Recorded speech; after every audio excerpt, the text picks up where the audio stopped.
kita sudah banyak berziarah di tempat-tempat karomah, di tempat-tempat keramat, di mana makam tersebut adalah makam Kangjeng para Prabu, para Berata, para leluhur kita, para kesepuhan kita. Salah satu pusaka ageman Kangjeng Prabu Siliwangi menjadikan dirinya berwibawa, menjadikan penambahan gagah perkasanya daripada ilmu yang telah dimilikinya. Wangsit tersebut memberitahukan harus memiliki pusaka yang sakti mandraguna.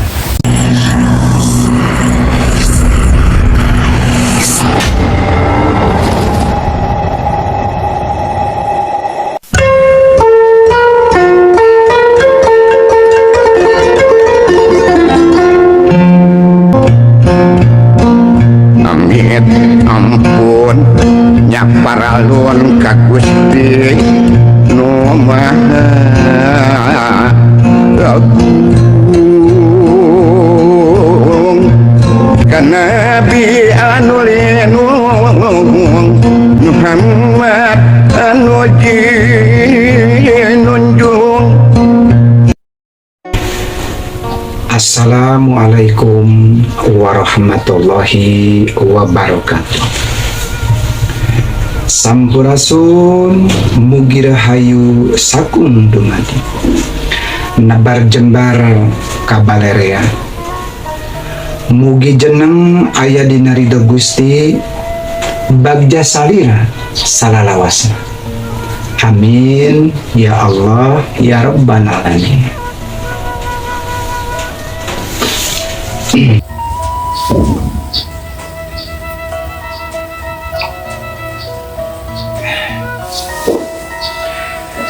Sahabat Wangsit Karuhun dimanapun Anda berada, semoga pada kesempatan kali ini kita tetap diberikan curahan rahmat oleh Allah Subhanahu wa Ta'ala.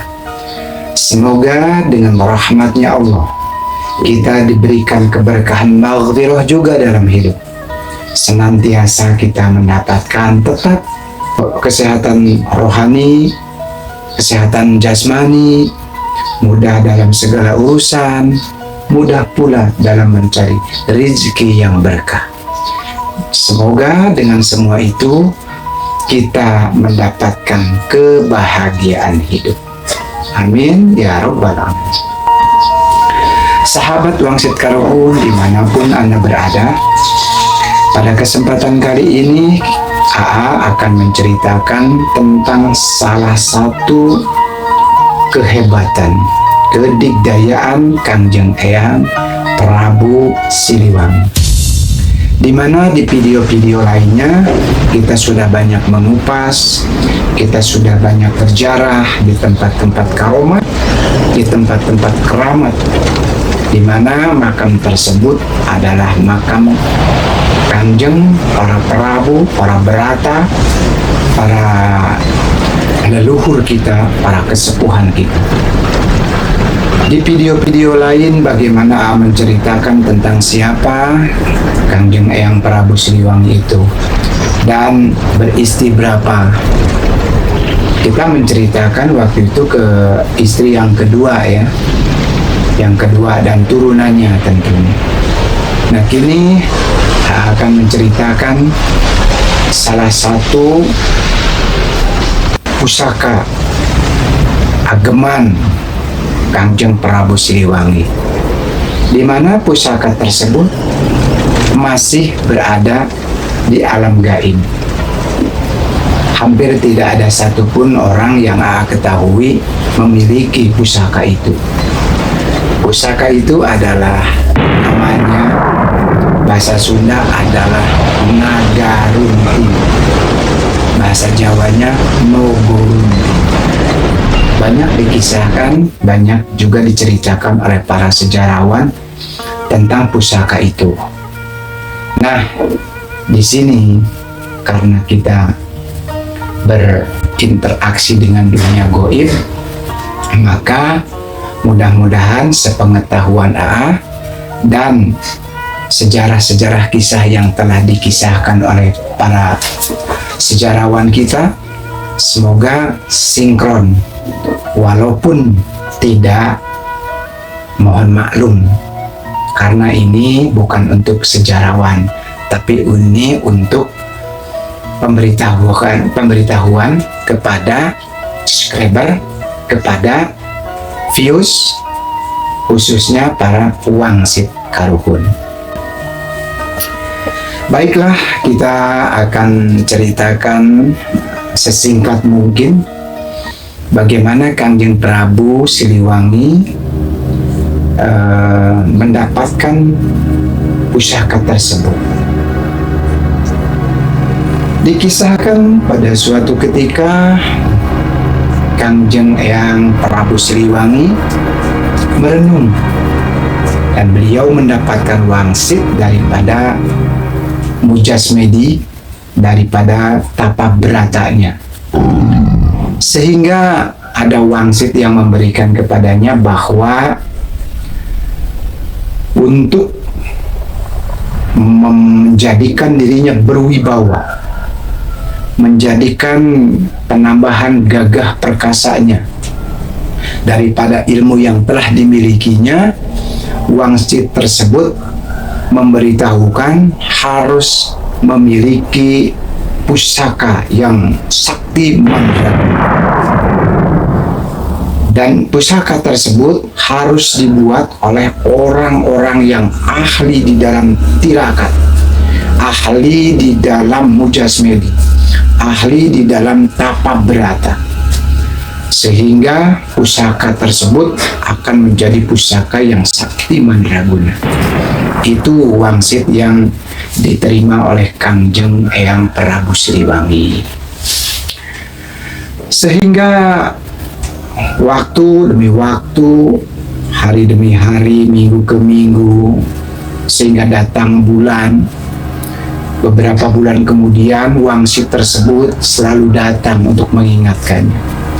Namun di dalam wangsitnya itu sangat berat, karena salah satu bahannya itu harus memakai paku bumi. Di mana paku bumi itu ada yang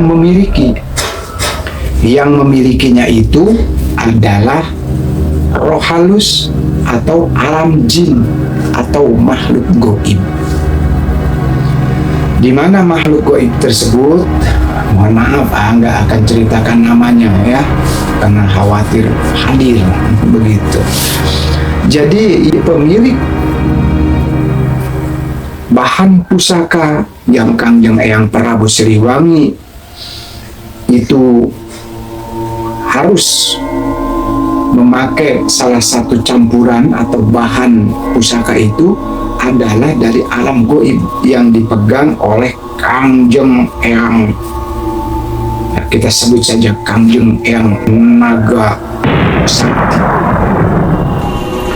Jadi Kangjeng Eyang Naga Sakti itu di alam goib adanya di Gunung Salak, di Gunung Gede mungkin ya, di Gunung Salak Bogor.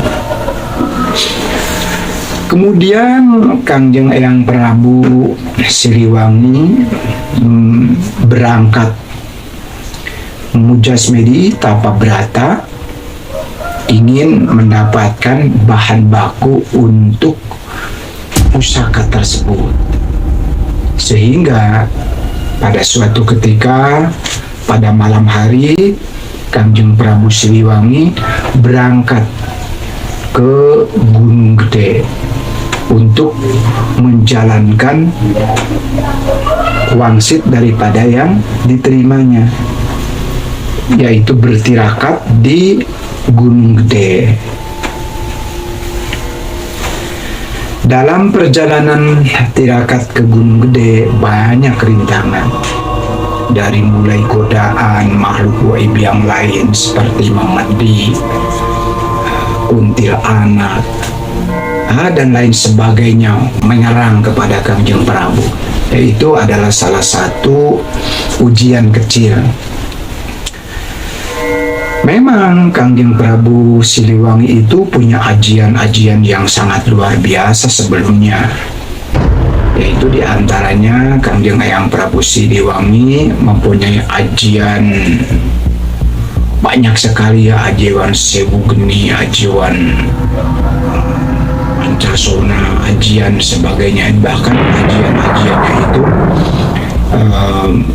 menghadirkan suatu khodam yang berbentuk macan atau maung bahasa Sundanya. Maungnya juga tidak tanggung-tanggung, bukan dua, sebenarnya banyak. Warnanya yang pertama warna putih dan yang kedua juga warna kuning. Artinya bukan warna-warni, tapi memang harimaunya itu berbentuk gaibnya itu harimau putih dan harimau kuning. Kemudian beliau mengadakan tirakat di salah satu tempat di Gunung Salak. Dalam perjalanan tirakat goibiahnya itu, Kangjeng Eyang Prabu Siliwangi setelah beberapa hari beliau tapa brata, entah yang keberapa hari, datanglah satu sosok. Sosok itu tinggi besar dan merupakan atau berbentuk dengan naga, berbentuk manusia tapi berbentuk naga. Susah kita ceritakan kalau di dalam lisan itu bentuknya seperti apa. Jadi makhluk ini memang mengenalkan diri. Kita sebut saja naga sakti. Jadi kata naga sakti itu bertanya, "Wahai manusia, apa yang kau kerjakan di sini? Kamu mengganggu ketentraman tempatku. Oleh sebab itu aku mau tanya, kamu siapa?" Kangjeng Eyang Prabu tentu menjawab, dia sedang bertirakat untuk mendapatkan salah satu bahan pusaka. Jadi pusaka di sini belum berbentuk kujang, belum berbentuk apapun pusaka, tapi akan dibuat dengan bahan diantaranya yaitu ada di ruang lingkup Gunung Gede. Sambil ketawa besar menyeramkan, makhluk itu berkata bahwa bahan salah satu untuk kamu membuat pusaka yang sakti mandraguna ada padaku. Begitu katanya. Jelas saja Kangjeng Eyang Prabu Siliwangi berbahagia di situ. Namun beliau juga manusiawi ya, ada rasa ngeri karena makhluk tersebut sepertinya gagah rongkah, gagah perkasa. Sepertinya seperti itu yang ada di benak Kangjeng Eyang Prabu Siliwangi. Apa yang mesti aku lakukan apabila aku ingin mendapatkan bahan itu? Kata Kangjeng Eyang Prabu Siliwangi. Tentu saja makhluk itu menjawab dengan tertawa, ya. Tertawanya tertawa sinis. Kalau kamu ingin mendapatkan bahan yang kau cari ada padaku dan aku memiliki itu, kamu harus bisa mengalahkan aku. Kamu sudah mengganggu di tempat ini. Dengan adanya kamu berada di sini, tempat menjadi panas, menjadi tidak nyaman untuk kamu, harus dilenyapkan. Begitu tantangannya makhluk. Setelahnya Kangjeng Eyang mendapatkan informasi yang jelas daripada makhluk itu, maka Kangjeng Eyang pun bangkit. Kalau begitu, mari kita bertarung. Apabila aku kalah, beritahukan kepada kerajaan bahwa aku dalam kekalahan. Tapi kalau aku menang, maka kamu harus memberikan bahan itu untuk. Itu kesepakatannya. Dan aku mohon juga kamu harus ikut dengan. Tentu tantangan itu ya memang harus seperti itu penyelesaiannya barangkali. Maka singkat cerita, bertarunglah Kanjeng Eyang Prabu Siliwangi dengan makhluk yang disebut naga sakti yang berada di Gunung Gede atau di Gunung Salak Bubur itu, di mana Kanjeng Eyang Prabu Siliwangi bertapak di situ. Dalam pertarungan dikisahkan oleh Wangsit bahwa itu memakan waktu yang sangat lama. Itu berbulan-bulan. Kalau tidak salah informasi, itu memakan waktu sampai 101 hari perang di situ.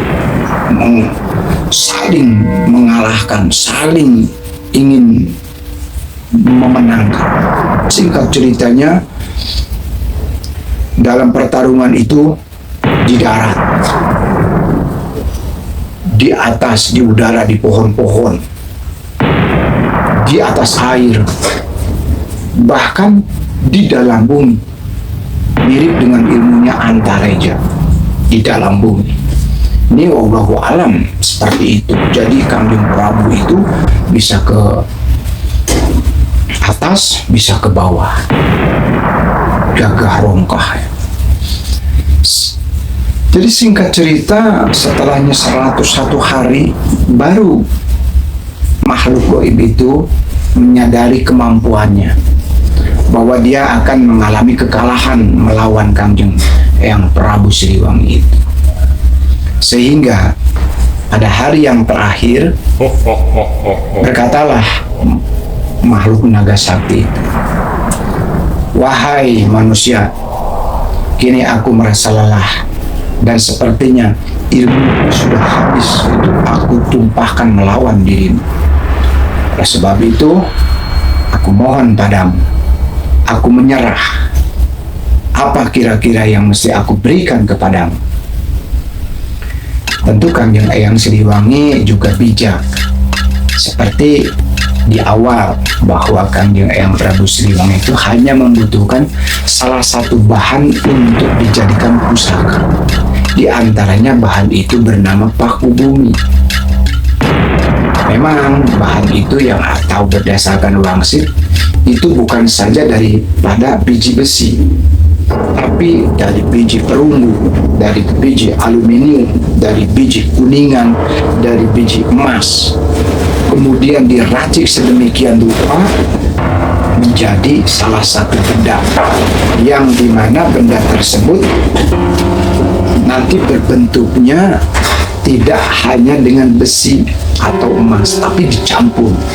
Nah, salah satu campuran pusaka yang dimiliki oleh Kanjeng Eyang Prabu Siliwangi yang bernama Naga Runting, salah satunya adalah paku bumi. Maka Kanjeng Eyang Prabu Siliwangi berkata, "Aku meminta bahan yang telah aku cari, dan bahan itu ada padamu. Kini aku memohon kepadamu, minta. Apabila kamu tidak memberikan, aku akan menghancurkanmu." Begitu ancamnya Kanjeng Prabu Siliwangi waktu itu kepada Naga Sakti. Tentu Naga Sakti juga makhluk gaib itu biasanya yang atau bijak juga kalau sudah kalah. Apabila kalah, ya mereka dua pilihan, ikut dan aman. Artinya tidak ikut tapi tidak diganggu. Tapi kebanyakan makhluk gaib itu setelahnya dia merasa kalah, inginnya ikut mengabdi gitu. Entahlah, itu sifatnya seperti itu yang aku ketahui. Kesannya wallahu alam ya.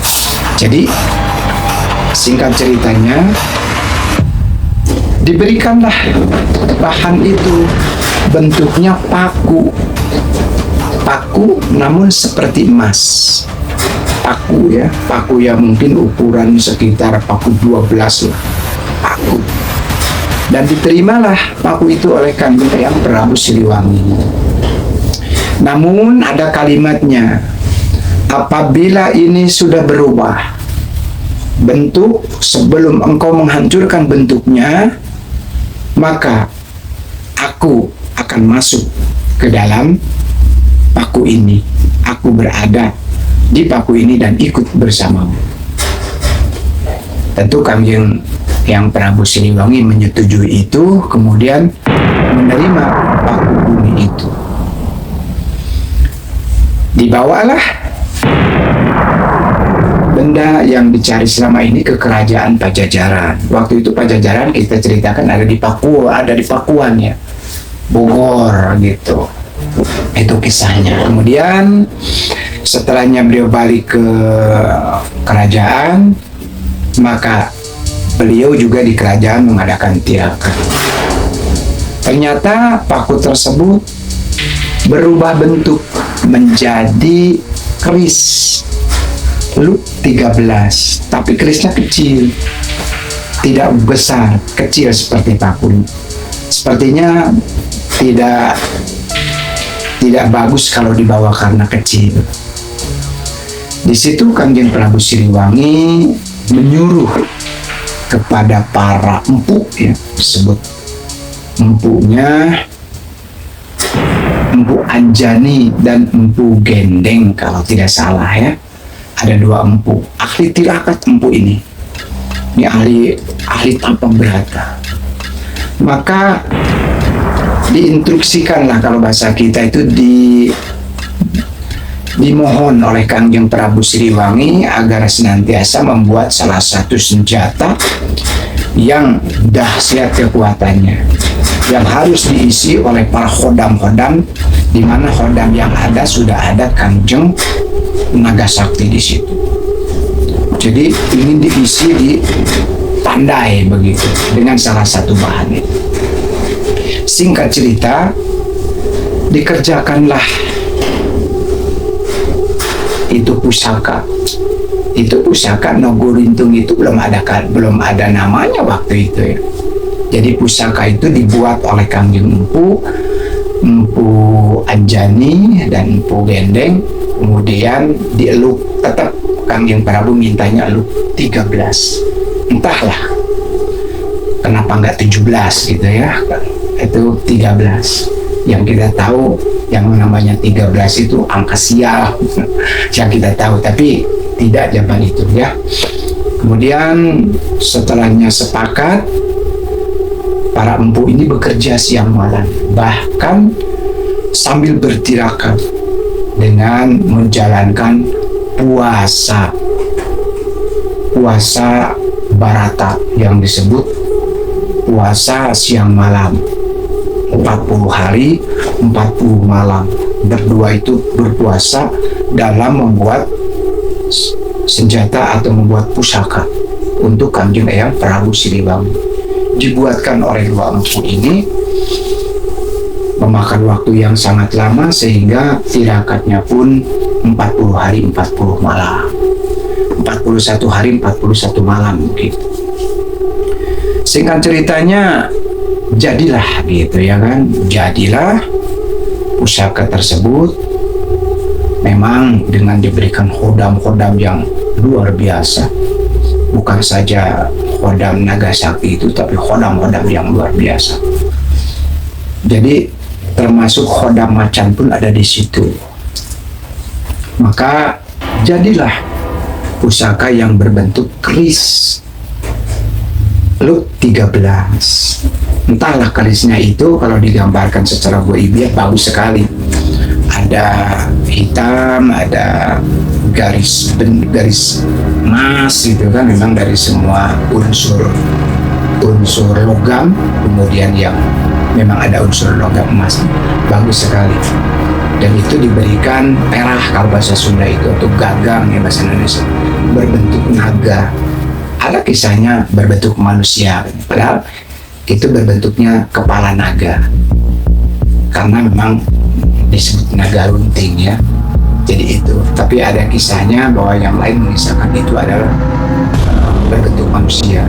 Tapi yang saya lihat itu berbentuknya, arahnya itu ya, gagangnya itu adalah berbentuk naga. Bagus sekali. Jadi mengkilat dengan kayu, entahlah kayu jati, entah itu kayu senokeling, entah itu kayu gaharu, cendana dan sebagainya, nggak tahu. Jadi itulah yang disebut pusaka naga runting, atau bahasa orang Jawa itu nogorunting. Mari kita sekilas sebelum perjalanan ini, bagaimanakah kisah yang itunya ya, yang secara garis besarnya. Kita ngopi dulu.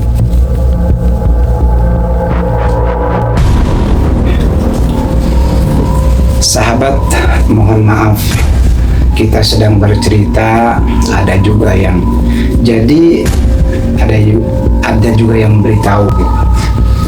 Jadi ternyata yang namanya empu pembuat senjata itu, yaitu dua namanya, Empu Anjani dan Empu Welang katanya.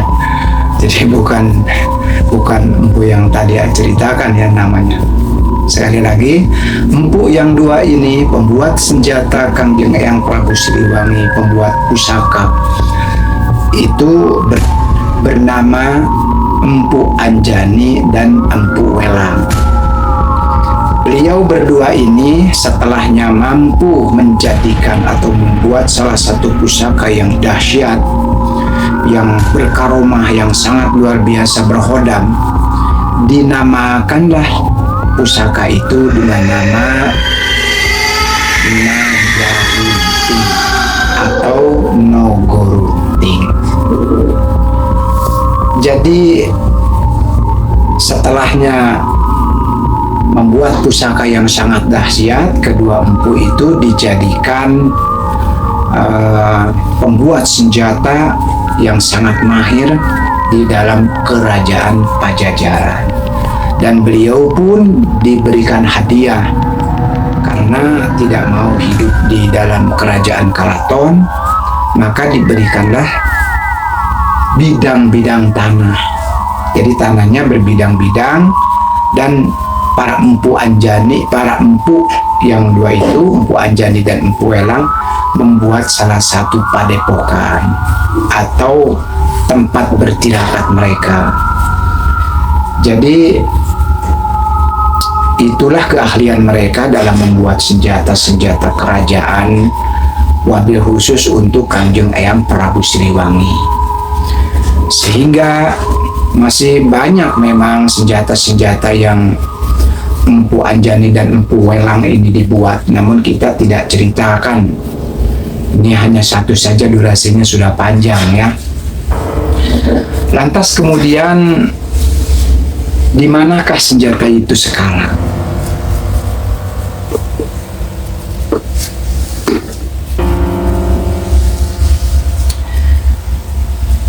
Hingga kini yang namanya Nogorunting itu tidak ada kepastian keberadaannya. Keris pusaka tersebut, sebagian masyarakat sekitar kaki Gunung Gede atau Gunung Salak ya, yang berada di Bogor, juga percaya akan Prabu Siliwangi yang masih memegang. Jadi Kangjeng Prabu Siliwangi itu masih memegang pusaka tersebut tanpa diturunkan kepada turunannya. Beliau percaya pusaka tersebut masih dalam genggamannya. Jadi sahabat, hanya pusaka itulah yang juga tidak diturunkan kepada para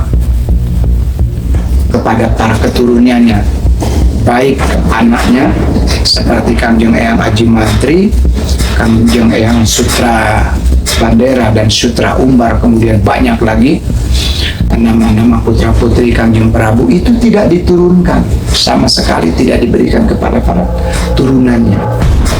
Lantas kemudian di mana keris tersebut? sepengetahuan Goibiyah yang Amerika itu masih dipegang oleh Kangjeng Prabu Siliwangi di dalam kegoibannya ya. Apakah yang memegang itu para khodamnya? Apakah jin? Ya mungkin termasuk khodam juga di sana.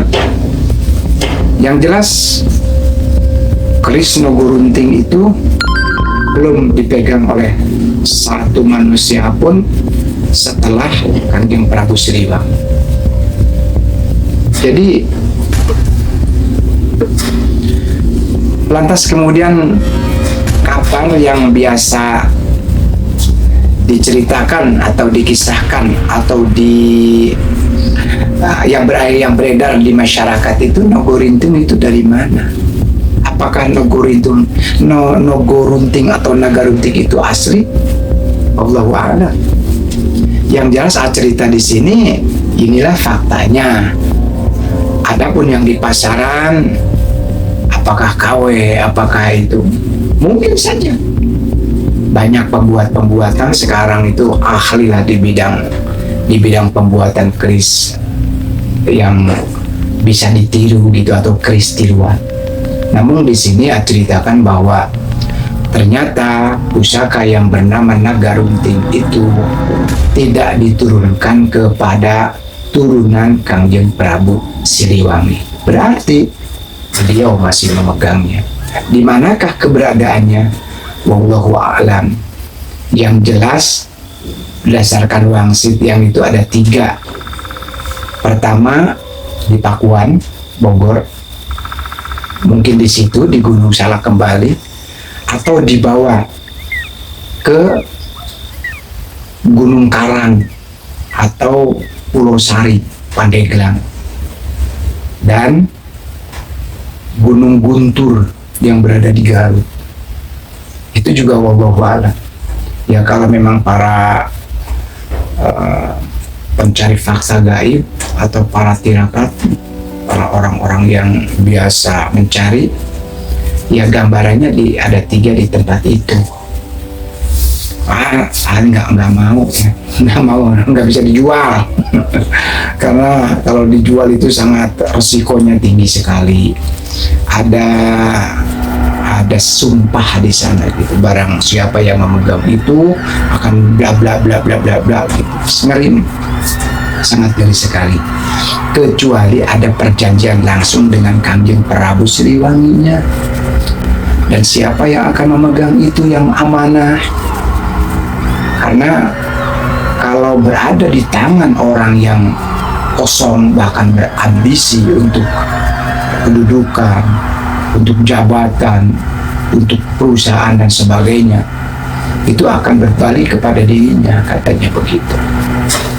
Jadi hampir tidak ada orang yang kuat memegang pusaka Nagarunting itu, selain daripada berkhodam Kangjeng Eyang Nagasakti, juga Kangjeng Eyang Sibrang ya, yang Maung di situ. Kemudian banyak sekali khodamnya itu yang sudah di situ menunggu di pusaka itu.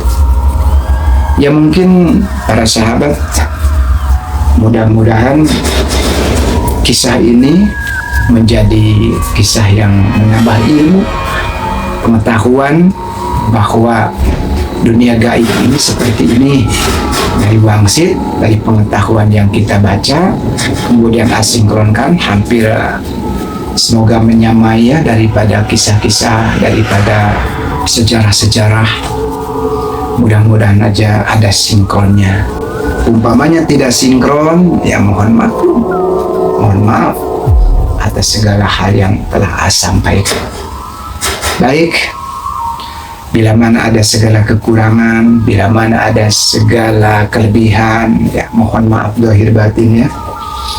Wallahu muwaffiq ila aqwamit thoriq.